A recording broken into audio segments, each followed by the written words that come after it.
नमस्कार, मी दीपक पळसुले. दुपारचे 3 वाजता आहेत. बातमीपत्रामध्ये आपल्या सगळ्यांचं स्वागत. आणि बुलेटिनच्या सुरुवातीला आजच्या दिवसभरातली सगळ्यात मोठी आणि महत्त्वाची बातमी.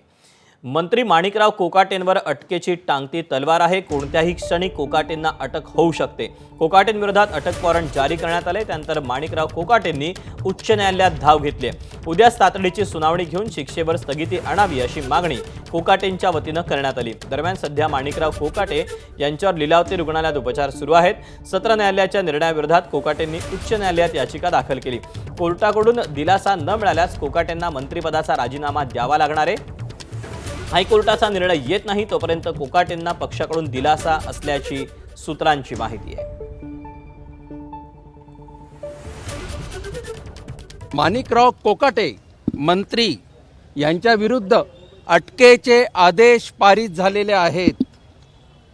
त्यांनी त्वरित पोलिसांसमोर शरण जावे किंवा पोलिसांनी त्यांना अटक करावी असे न्यायालयीन आदेश पारित झालेले आहेत.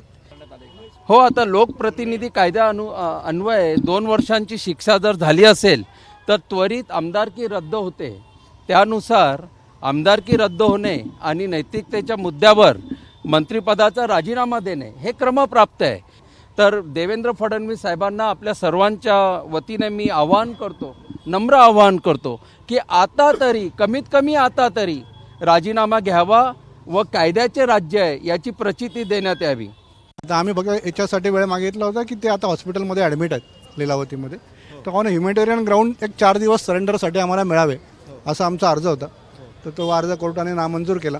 आत्ताही साहेबांची प्रकृती खराब आहे आणि आमच्याकडे ऑप्शन आहे की हायकोर्टामध्ये इथे जरी कन्व्हिक्शन झालेलं असलं सेशनमध्ये तर हायकोर्टात ती बाजू आम्हाला योग्य प्रकारे मांडता येईल. आणि या सेम केसमध्ये सिव्हिल केसमध्ये आम्हाला आमची निर्दोष मुक्तता झालेली आहे सेम मॅटरमध्ये. तर ते पण ग्राउंड आम्हाला हायकोर्टात रेज करता येईल. तर हायकोर्टात ऑलरेडी आता आमचं झालेलं आहे, फायलिंग झालं आहे आणि केस आम्ही बोर्डवर घेतो आहोत उद्या. तर हायकोर्टाचा ऑप्शन आमच्याकडे अजून पण अवेलेबल आहे. त्याच्यामुळे हे जरी कन्व्हिक्शन असलं तरी ॲज पर लॉ अपील करायची संधी आमच्याकडे आहे आणि ती आम्ही अवेल करतो आहोत. कोकाटेंविरोधातील निकालाची प्रत मिळाल्यानंतरच कारवाई करण्यात येणार असल्याची माहिती विधिमंडळ सूत्रांनी दिली. सध्या माणिकराव कोकाटेंविरोधात अटकेचे आदेश जारी करण्यात आलेत. कोकाटेंची आमदारकी रद्द करण्याची विधिमंडळाला कोर्टाच्या आदेशाची प्रत आवश्यक असेल.